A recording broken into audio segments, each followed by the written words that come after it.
오늘 마태를 보면서 하나님 나라가 무엇인가, 그리스도의 왕국이 무엇인가, 하나님의 왕국이 무엇인가, 여기에 대한 오늘 저와 여러분에게 영안이 열리는 시간이 될 줄로 믿습니다. 세리 마태를 보면 은혜의 역설이 보입니다. 이 세리가 그리스도의 제자가 된 겁니다. 바리새인들을 보면 자신이 꽤 괜찮은 줄로 생각하는 사람들이 영원한 어둠 가운데 들어가는 것을 보게 됩니다. 이것도 아이러니입니다. 누가 봐도 평판이 나빴었는데 회개하고 하나님 나라의 주역으로 쓰임받는 사람이 있습니다. 누가 봐도 괜찮은 사람인데, 훌륭한 사람인데, 하나님 나라의 대열에서는 교회에 깊이 들어와 있지만 하나님 나라의 대열에서는 아웃된 사람들이 있습니다. 이게 아이러니예요. 이게 은혜의 역설입니다. 철로 역정에 보면 크리스찬이라는 인물이 성경을 읽다가 자신의 실상을 깨닫습니다. 그래서 저 천성을 향해서 순례의 길을 떠나게 됩니다. 결국에는 승리하게 됩니다. 그런데 반대편에 보면 자신의 실상을 끝까지 깨닫지 못하는 사람이 있습니다. 교회를 다니는데 목사가 돼도, 장로가 돼도, 권사가 돼도 자신의 실상을 깨닫지 못하는 거예요. 그래서 영혼이 이를 갈며 슬피 울미 있으리라. 슬피 울며 이를 갈며 있으리라. 그 예수님의 말씀이 성취되는 사람이 있습니다. 이게 은혜의 역설이고 이게 아이러니입니다. 오늘 저와 여러분이 마태를 보면서 정말 예수께서 왜 마태를 부르셨는가, 이런 걸 보면서 하나님 나라가 무엇인가, 하나님 나라의 주인공이 누군가, 하나님 나라의 이 중요한 메시지의 포인트가 무엇인가, 여기에 대해서 오늘 눈이 열리는 시간 되시길 바랍니다. 첫 번째입니다. 마태는 예수님을 만남으로 말미암아 공허한 탐욕의 세계에서 해방되는 희년을 경험했습니다. 50년이 되면 희년이 임하는데, 희년에는 해방이라는 의미가 있죠. 여러분, 하나님의 나라와 탐욕이라는 것은 상극입니다. 돈에 환장한 사람과 하나님의 나라는 이게 상극입니다. 같이 있을 수가 없는 거예요. 돈이 너무나 필요한 거지만 만몬과 하나님의 나라는 같이 융합이 되는 게 불가능합니다. 완전히 이질적인 겁니다. 지금 마태를 보면 탐욕의 영에 잡혀 있었던 것을 우리가 보게 됩니다. 철저하게 만몬을 섬기던 사람이 하나님 나라의 주인공으로 영적 노선을 갈아타는 것을 보게 됩니다. 이게 혁명적인 변화입니다. 마태는 가브나움의 세리였습니다. 이 가브나움이라는 도시가 갈릴리에 굉장히 비옥한 평야지대에 있었는데 어촌입니다. 인구가 15,000에서 2만 명 정도 되는데 예수님의 제2의 고향이 어디입니까? 가브나움입니다. 제1의 고향이 나사렛이고 거기서 사람들이 막 핍박을 하고 예수님을 막 몰아내니까 뭐합니까? 예수님께서 이 선교센터를 옮기신 겁니다. 선교센터의 중심축을 나사렛에서 가버나움으로 옮기셨는데 거기에 누가 있습니까? 지금 세리마태가 세관에 앉아 있는 거예요. 여러분, 중심 도시였기 때문에 여기는 로마의 행정 중심지였고 세관이 있었고 당연히 뭐가 있었겠습니까? 로마 수비대가 있었습니다. 군대가 주둔하고 있었습니다. 굉장히 요충지였습니다. 여기에 이 세금을 걷는 세리였던 것을 보게 됩니다. 여러분, 이 세금을 걷는다, 이게 요즘 같은 시대가 아닙니다. 옛날에는 유대인들에게 뜯어먹는 존재가 누구 있는가 하면 바로 세리였습니다. 로마 제국의 앞잡이였습니다.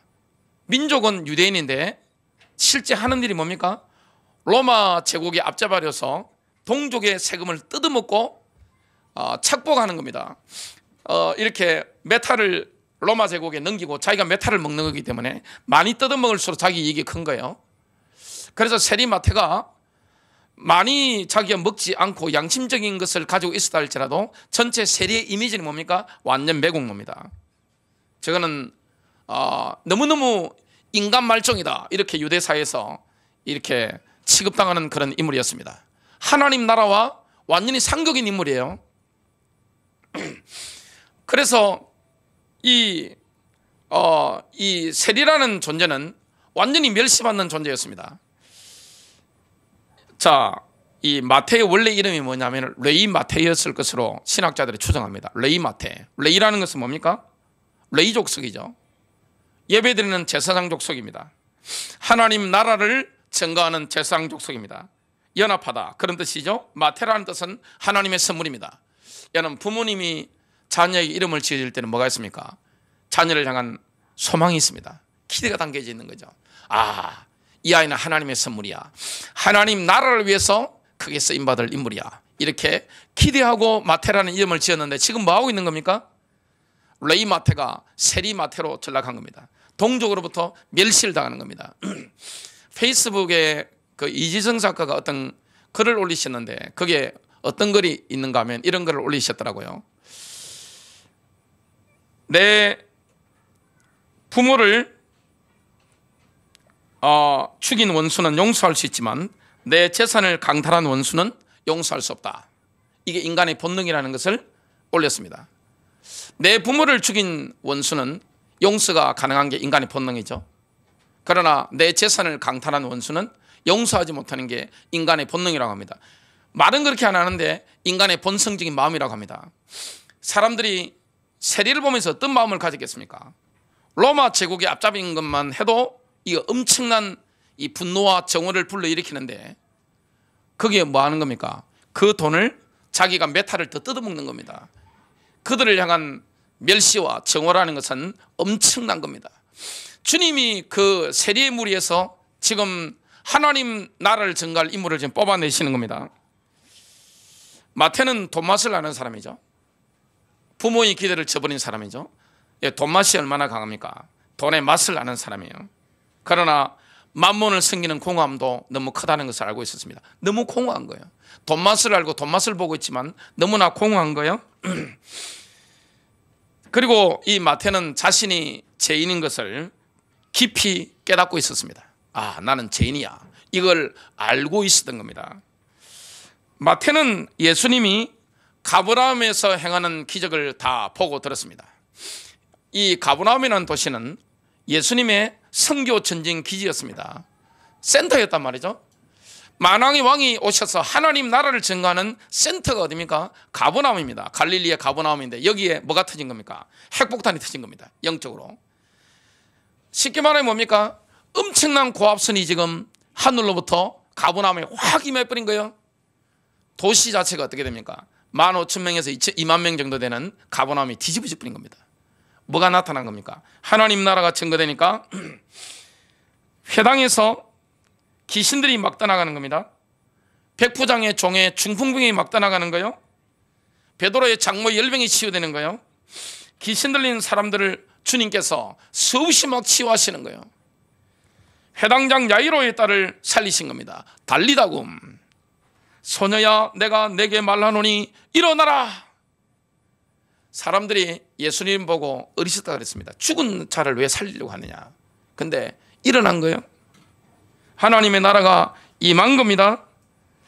왕의 신하의 아들을 고치신 겁니다. 이게 전부 다 가버나움과 관계된 겁니다. 하나님의 나라가 임한 거예요. 마태가 만난 예수의 본질은 아브라함과 다윗의 자손으로 오신 임마누엘이었습니다. 임마누엘이 뭡니까? 우리와 함께 하시는 하나님. 아, 예수님께서는 죄인된 우리를 용서하시고 우리와 함께 하시기 위해서 오셨구나. 이걸 깨닫게 된 겁니다. 엄청난 거죠? 마태복음 1장 23절입니다. 보라 처녀가 잉태하여 아들을 낳을 것이요 그의 이름은 임마누엘이라 하리라 하셨으니 이를 번역한즉 하나님이 우리와 함께 계시다 함이라. 두 번째입니다. 예수님께서는 멸시받는 세리를 하나님 나라의 주역으로 부르신 겁니다. 예수님은 사회적으로 소외받는 사람들을 하나님 나라의 주인공으로 부르신 겁니다. 그와 반대로 수천 년 동안 하나님 나라의 주역으로 있었던 바리새인 서기관 제사장들은 하나님 나라의 곁다리로 밀려나 버린 겁니다. 어떻게 이런 일이 있을 수 있습니까? 지금으로 친다면 뭡니까? 교회 담임 목사, 장로, 권사, 목사 자녀, 장로 자녀, 권사 자녀 싹 하나님 나라의 변방으로 밀려나 버리고 우상 숭배하다가 사회적으로 멸시받다가 교회 왔는데 이 사람이 영적으로 급성장해가지고 하나님 나라 주역으로 쓰임받는 겁니다. 야, 어떻게 이게 이해가 되는 거예요? 지금 우리가 보면 이런 종교적인 편견을 가지고는 예수님이 제자를 뽑으시는 이게 이해가 안 됩니다. 왜 그렇습니까? 여러분 제 뒤에 지금 십자가가 있어요. 십자가 앞에 자기 의를 내세울 수 있는 게 있나요? 하나님 나라의 주역으로 절대 쓰임받을 수 없는 사람이 있습니다. 자아가 강한 사람, 교만한 사람은 쓰임받을 수가 없습니다. 하나님은 죄인도 쓰실 수가 있어요. 멸시받는 사람도 쓰실 수 있습니다. 그러나 교만한 사람은 하나님 나라에서 아웃입니다. 슬피 울며 이를 갈미 있으리라.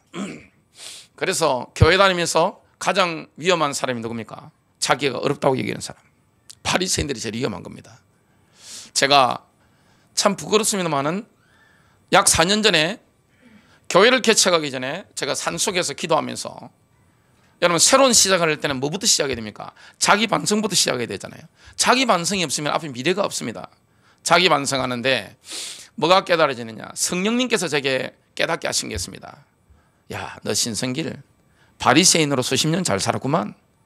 이걸 깨달아지는 겁니다. 얼마나 제가 산에서 회개했는지 모릅니다. 우리는 신앙이 좋다고 생각합니다.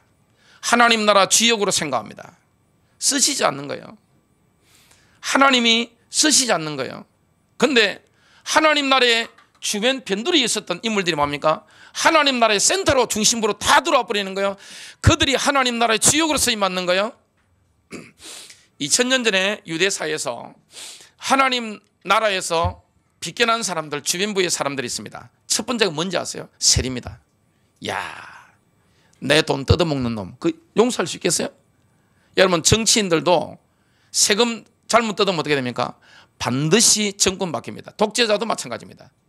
못 견딘단 말이죠. 엎어버립니다. 어떤 독재든 민주주의든 상관없습니다. 다 엎어버립니다. 정오의 대상이 뭡니까? 세리입니다.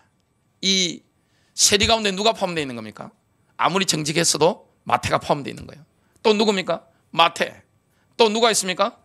창녀들, 이방인들, 문둥병자들, 이런 인물들이 지금 예수를 만나고 변화되어지고 하나님 나라의 주인공으로 지금 들어오게 된 겁니다. 이 놀라운 일이 지금 예수님이 오셔서 진행되고 있는 겁니다. 예수님께서 세리를 제자로 선택하신 것은 그 당시 유대 사회의 분위기를 볼 때 아주 엄청난 파격이었습니다. 혁명적인 선택이었습니다. 여러분 지금 예수님은 누굽니까? 신분이 만왕의 왕입니다. 왕국을 가져오시는 왕이에요. 여러분 왕이 오면 왕국이 오잖아요. 예수님은 그리스도입니다. 메시아입니다. 메시아의 왕국을 가져오시는 분이에요. 왕국이 오면 그 측근이 있잖아요. 최측근, 하늘나라의 재상들이 있습니다. 하늘나라의 측근 재상들 가운데 들어가는 인물이 지금 누굽니까? 마태가 되는 겁니다. 야, 이거 엄청난 충격이 되는 겁니다. 사회적으로 완전히 소외받던, 주민부에 밀려나 있었던, 하나님 나라의 변두리에 있었던 인물이 지금 하나님 나라의 지역으로 만왕의 왕의 최측근으로 지금 사도로, 제자로 지금 선택을 받는 겁니다. 마태복음 9장 9절, 마태라는 사람이 세관에 앉은 것을 보시고 이러시되 나를 쫓으라. 별 말씀하신 게 아니에요. 왜냐? 준비가 다 되어 있기 때문에 나를 쫓으라 하시니 일어나 쫓으니라. 여러분 바리새인들은 예수님의 관점과 달랐습니다. 바리새인들은 마태의 취급을 보고 판단한 겁니다. 취급의 이미지라는 게 있잖아요. 그런데 예수는 뭘 보셨습니까? 마태의 중심을 보신 겁니다. 하나님 나라를 갈망하는 중심, 탐욕의 영이 잡혀있지만 자기가 만몬을 섬기고 있지만 이건 아니라고 하는 그 중심, 동기, 하나님 나라를 갈망하는 그 동기, 이걸 보시고 부르신 거예요. 사람은 뭘 봅니까? 껍데기를 봅니다. 그 사람 과거를 봅니다. 그 사람 직업을 봅니다. 그러나 우리 주님은 뭘 봅니까? 하나님 나라를 사모하는, 갈망하는 그 동기를 보시는 거예요. 주님은 중심을 보시는 겁니다. 예수님께서 세리를 제자로 부르신 것은 새 포도주를 새 부대에 넣고자 하시는 하나님의 지혜였습니다. 이게 하나님의 지혜입니다. 마태를 부르신 거 하나님의 지혜입니다. 복음은 종교적인 편견에 찌든 사람에게는 들어갈 수가 없는 겁니다. 여러분 종교적인 편견에 찌든 사람을 통해서 복음이 증가될 수 있습니까? 없는 겁니다. 의외로 교회 목사나 장로, 권사 자녀들보다 제 가운데 있다가 돌아오는 사람들이 이 변화만 제대로 받으면 하나님 나라의 복음을 훨씬 잘 전할 수 있어요. 왜냐? 제 뒤에 십자가가 있는데 사람이 십자가 앞에 교만할 수 있나요? 그리고 내가 내 걸 내려놓는다. 이것도 부끄러운 말입니다. 내가 내 의를 내세울 수 있나요? 십자가 앞에? 불가능한 겁니다. 근데 바리새인 서기관 제사장들은 뭡니까? 자기 의가 있다고 생각한 겁니다. 내가 좀 잘한다고 생각한 겁니다. 그래서 교회에서 가장 위험한 사람이 누굽니까? 내가 응답받았다고 하는 사람, 내가 능력받았다고 하는 사람, 내가 성경을 좀 많이 읽었다고 하는 사람, 내가 남보다 좀 말 안다고 생각하는 사람, 제일 위험한 겁니다. 근데 하나님 나라의 주빈부에 있었던 이 세리 장녀 이방인 문둥병자는 그게 없었단 말이죠. 하나님 나라를 그냥 받아버리니까 하나님 나라가 그냥 왜곡됨 없이 막 증거되는 겁니다. 마태복음 9장 17절 새 포도주를 낡은 가죽 부대에 넣지 아니하나니 그렇게 되면 부대가 터져. 왜 터집니까? 여러분, 이 포도주는 발효가 되기 때문에 가스가 막 파되기 때문에 낡은 가죽 부대는 어떻게 됩니까? 터져버리는 거예요. 압력을 견디지 못하는 거예요. 복음의 생명력이 당기면 종교적인 편견에 찌든 사람은 터져버립니다. 감당이 안 되는 거예요. 자, 이렇게 말씀하고 있습니다. 포도주도 쏟아지고 부대도 버리게 됩니다. 새 포도주는 새 부대에 넣어야 둘이 다 보존되느니라. 자, 여기 보면 새 부대, 회개한 사람. 이 바리새인들은 예수님께 나오는데 회개라는 게 뭔지 모르는 거예요. 여러분, 능력 중에 능력이 뭡니까? 회개인 줄로 믿습니다. 나의 옛자를 내려놓는 회개입니다. 나의 의를 내려놓는 회개입니다. 그래서 교회 다니면서 가장 위험한 사람이 누구죠? 내가 좀 어렵다고 생각하는 사람, 바리새인 같은 사람, 제일 위험한 겁니다. 내가 복음 깨달았다고 하는 사람, 제일 위험한 겁니다. 의외로 복음은 누가 잘 이해합니까? 세리가 이해를 깊이 한 거예요. 바리새인들은 어떤 정도인지 아세요? 바리새인 서기관들은 성경을 모세오경은 통째로 암송합니다. 이게 삶이에요. 11조 열심히 해요. 교회당 건축 오늘날 치면 엄청나게 한 사람이에요. 주일날 한 번도 안 빠지는 사람이에요. 그런데 하나님 나라의 변두리로 저 밀려나버리고 슬피 울며 이를 갈미 있으리라, 그 주인공이 된 겁니다. 그런데 세리나 창녀나 이방인이나 문둥병자는 하나님 나라의 변방이 있었는데 하나님 나라를 이해한 거예요. 여러분, 새 포도주는 새 부대에 넣어야 됩니다. 그래야 두 개 다 보존되는 거예요. 오늘 하나님 나라가 뭔지 너무나 깊이 이해했던 인물이 누굽니까? 마태입니다. 신약 성경에 제일 첫 성경을 기록한 저자 마태. 야, 하나님이 이만큼 쓰신 거예요. 자, 마태는 자신이 경험한 하나님의 나라를 증거하기 위해서 자신의 집에서 잔치를 열었습니다. 여러분, 예수를 만나고 나면 어떻게 됩니까? 하나님 나라를 경험했기 때문에 너무 기쁘단 말이죠. 이 하나님의 나라를 나의 지인들에게 전하고 싶은 거예요. 똑같은 세리들에게 전하고 싶은 거예요. 똑같은 친척들에게 전하고 싶은 거예요. 여러분, 동족의 피를 빨아먹더라도 이건 아니라는 생각을 다 가지고 있습니다. 뭘 갈망합니까? 하나님의 나라. 우리가 그래서 사람을 겉모습을 보고 직업을 보고 사람이 살아온 이력을 보고 판단하는 거, 이게 얼마나 잘못된 것인지 모릅니다. 세상은 사람의 이력을 봅니다. 사람의 겉모습을 봅니다. 그러나 주님은 뭘 봅니까? 예수께서 보시는 것은 그의 중심입니다. 정말 하나님 나라를 갈망하는가? 자기 의가 너무 높으면, 교만하면 하나님 나라에서는 아웃이에요. 왜냐? 그 자체가 사탄인 것을 보게 됩니다. 여러분, 사탄이 뭡니까? 윤리적으로 죄 좀 짓는 거, 이걸 사탄이 아니에요.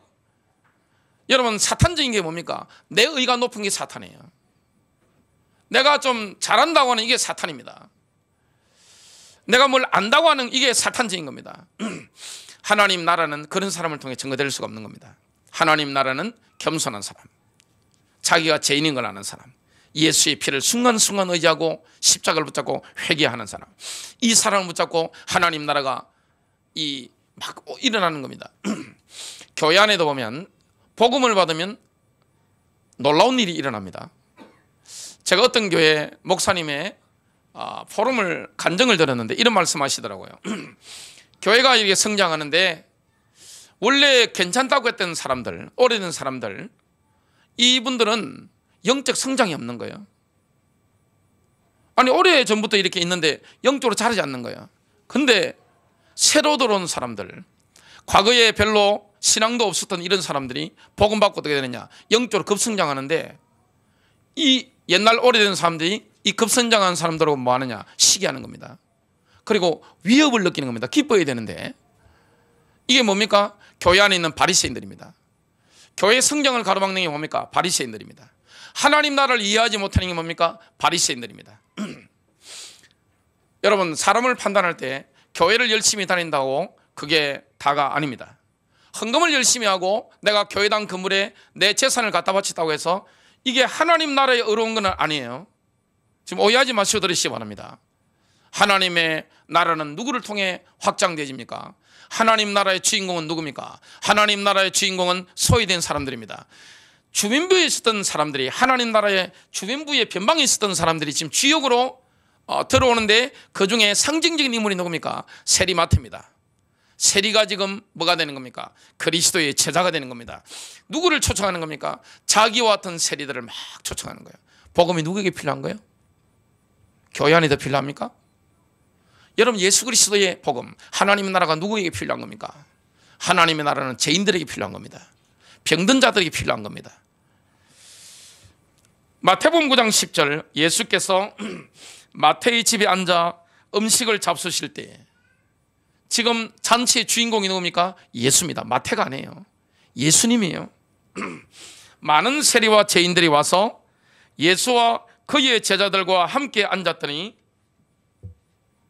세리의 집이 전도의 장으로 바뀌었습니다. 죄인의 집에 하나님의 나라가 임한 겁니다. 하나님의 나라가 임한 거예요. 여러분, 사람들로부터 멸시받던 세리의 집이, 저주받던 세리의 집이 하나님 나라가 임하는 센터가 된 겁니다. 이게 아이러니입니다. 바리새인들은 자기들이 어렵다고 생각했습니다. 세리들보다는 훨씬 어렵다고 생각했어요. 왜 그렇죠? 성경 많이 보죠, 기도 많이 하죠, 금식하죠, 지금 오시면 예배당 열심히 짓죠, 자기 재산 다 갖다 바치죠, 성경 많이 알죠, 윤리적인 죄 짓지 않죠. 그게 자기 의라고 확신했습니다. 그런데 그들은 예수님이 세리와 죄인들과 함께 식사하시는 모습을 보면서 충격을 받았습니다. 당혹스러운 거예요. 너무너무 당혹스러운 거예요. 엄청난 충격을 받은 거예요. 여러분, 어떻게 만왕의 왕이, 하나님 나라의 주인공이 죄인들과 함께, 그것도 세리들과 함께, 매국노들과 함께 지금 잔치에 참여하는 겁니까? 여러분, 식사한다는 것은 뭡니까? 아무나 식사하지 않습니다. 교제를 나누는 겁니다. 너와 내가 함께 교제하는 게 뭡니까? 바로 식사하는 겁니다. 격분했습니다. 그들은 굉장히 불편했죠. 마태복음 9장 11절, 바리새인들이 보고 그의 제자들에게 이르되 어찌하여 너희 선생은 세리와 죄인들과 함께 잡수시느냐? 그 때문에 예수님께서는 기념비적인 별명이 하나 따라 붙었는데요, 세리와 죄인의 친구라는 아주 기념비적인 별명이 붙었습니다. 그 반대로 바리새인들은 하나님 나라가 뭔지 이해하지 못했습니다. 예수님께서는 심히 불편해하고 있는 바리새인들에게 자신의 정체성을 밝히셨습니다. 메시아의 정체성이 뭡니까? 병든 자를 치료하시는 의사였습니다. 바리새인들은 의사가 필요 없는 거예요. 왜냐? 자기가 죄인인 줄 모르는 거예요. 자기가 심히 병들었다는 것을 모르는 거예요. 자기가 아프다는 걸 모르는 거예요. 그러나 세리들은, 죄인들은, 창녀들은 자기가 병들었다는 거, 자기가 아프다는 거 알았기 때문에 누가 필요한 겁니까? 의사신 그리스도가 필요한 겁니다. 마태복음 9장 12절 13절, 건강한 자에게는 의사가 쓸데없고, 의사가 필요 없죠. 병든 자에게라야 쓸데있느니라. 병이 드는 줄 알아야 의사가 필요하죠. 나는 의인을 부르러 온 것이 아니요 죄인을 부르러 왔노라. 죄인을 회개에 이르게 하려고 왔노라. 죄인을 회개시키러 왔노라. 아니 회개가 필요 없는 사람한테 하나님 나라가 뭐가 필요하겠습니까? 여러분 바리새인들은 회개할 필요가 없는 거예요. 회개라는 자체가 없는 거예요. 그러니까 하나님 나라가 임할 수가 없는 거예요. 세 번째입니다. 마태는 자신이 경험한 하나님의 나라를 5뭉치로 묶어서 선포합니다. 첫 번째 뭉치는 바로 마태복음 5장에서 7장에 나오는 산상수훈입니다. 천국 시민으로 사는 법, 하나님 나라의 시민으로 사는 법인데 5장 48절에 보면 그러므로 하늘에 계신 너희 아버지의 온전하심 같이 너희도 온전하라. 자, 모세의 율법보다 더 강한 기준을 주님이 제시하고 있습니다. 여러분 목사님들마다 설교를 들어오면 그 목사님들이 기대하는 수준들이 있습니다. 그 기준들이 있습니다. 자, 예수님의 기준과 목사님들의 기준이 같아야 되잖아요. 예수님이 성도들에게 기대하는 수준과 지금 목사님들이 기대하는 수준이 같아야 됩니다. 예수님이 제시하시는 그 기준과 교회 강단들에서 제시하는 기준이 똑같아야 됩니다. 예수님이 제시하시는 기준은요 상당히 높습니다. 너무너무 부담스럽습니다. 불신자들에게 뭡니까? 절망적일 만큼 부담스럽습니다. 왜냐? 불가능하기 때문에. 그러나 회개하고 성령 받은 사람이 성령을 의지하면 가능한 게 뭡니까? 산상수훈입니다. 사랑의 법에 순종하라는 겁니다. 그래서 사랑의 법에 순종하면 우리의 옛사람의 기질이 예수의 기질로 변화되어지는 겁니다. 이게 놀라운 능력이에요. 그래서 바리새인들은요 이런 걸 할 수 없어요. 서기관 이거 할 수 없어요. 왜냐? 껍데기만 종교인이기 때문에 할 수 없는 겁니다. 회개한 적이 없기 때문에 성령의 능력을 의지할 수 없기 때문에 불가능한 거예요. 그러나 지금 주님이 부르신 세리라든지 창녀라든지 이방인들은 뭡니까? 어차피 자기 의가 없어요. 그래서 회개했기 때문에 성령 받았기 때문에 성령을 의지하기 때문에 말씀대로 사라지는 것입니다. 마태복음 6장 33절에 보면 하나님과 인간과의 관계에 있어서 수직적인 황금률을 말씀합니다. 그런즉 너희는 먼저 그의 나라와 그의 의를 구하라. 그리하면 이 모든 것을 너희에게 더하시리라. 사랑의 법에 순종해라 이 말씀입니다. 마태복음 7장 12절에 보면 인간과의 관계에 있어서 수평적인 황금률을 말씀합니다. 그러므로 무엇이든지 남에게 대접을 받고자 하는 대로 너희도 남을 대접하라. 이것이 율법이요 선지자니라. 황금률의 정신은 뭡니까? 나 중심으로 타인 중심으로 생각의 중심축이 옮겨지는 겁니다. 복장의 중심축이 옮겨지는 거예요. 마음의 중심축이 옮겨지는 거예요. 남의 처지를 나의 처지로 바꾸어 생각하고 실천하는 사람은 넘치는 축복을 누리게 됩니다.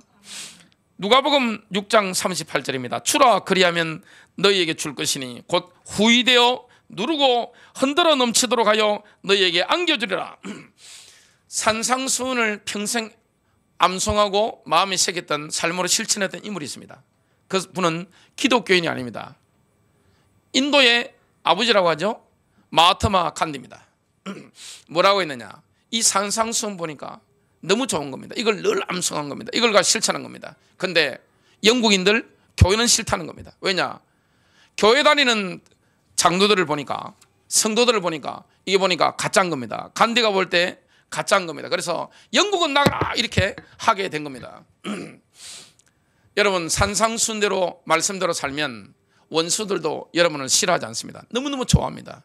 그리고 여러분들이 어려움을 당할 때 다 도와주게 됩니다. 넘치는 은혜 누리게 되는 줄로 믿습니다. 내 의로 하는 게 아니라 성령의 능력으로 하는 겁니다. 두 번째 뭉치는 하나님 나라의 두 번째 뭉치는 마태복음 10장 8절입니다. 12제자를 파송하시면서 하신 말씀이죠. 병든 자를 고치며 죽은 자를 살리며 나병 환자들을 깨끗하게 하며 귀신을 쫓아내되 너희가 거저 받았으니 거저 주라. 하나님 나라가 도래했음을 공개적으로 드러내라는 겁니다. 그게 뭡니까? 축사입니다. 치유입니다. 하나님 나라의 세 번째 뭉치는 마태복음 13장 44절에 나오는 천국 비유, 보아밭 비유죠. 천국은 마치 밭에 감춘 보아와 같으니 사람이 이를 발견한 후 숨겨두고 기뻐하며 돌아가서 자기의 소유를 다 팔아 그 밭을 사느니라. 여러분, 천국을 만나면 얼마나 기쁩니까? 마태와 같이 됩니다. 너무 기쁜 거예요. 하나님의 나라, 하나님의 왕국이 이런 거구나. 너무 기쁜 거예요. 그래서 뭡니까? 나의 모든 것을 거는 것입니다. 왜냐? 가치를 발견한 거거든요. 여기에 뭡니까? 나의 모든 것을 투자하는 겁니다. 인생은 결정이잖아요. 인생은 투자잖아요. 여러분, 투자한 것에 따라서 이 땅에서 받아 누리는 게 다르고 영혼 가운데서 받아 누리는 게 다릅니다. 하나님 나라의 네 번째 뭉치는 마태복음 18장 20절에 나오는 교회에 대한 겁니다. 교회를 통해서 하나님의 나라를 누리는 겁니다. 두세 사람이 내 이름으로 함께 모인 곳에 나도 거기에 그들의 한가운데 있느니라. 문자적인 번역은 이렇습니다. 두세 사람이 내 이름 속으로 함께 인도를 받는 곳에 거기에 나도 그들 가운데 있느니라. 예수의 이름 속으로 함께 모인 두세 사람을 인도하는 분은 성령님이십니다. 그래서 교회가 뭡니까? 두세 사람이 모이는 겁니다. 이게 바로 교회입니다. 교회라고 하는 것은 인간 지도자를 중심으로 모이는 게 아닙니다. 목사를 중심으로 모이는 게 아니에요. 교회라고 하는 것은 특정한 교리를 중심으로 모이는 게 아닙니다.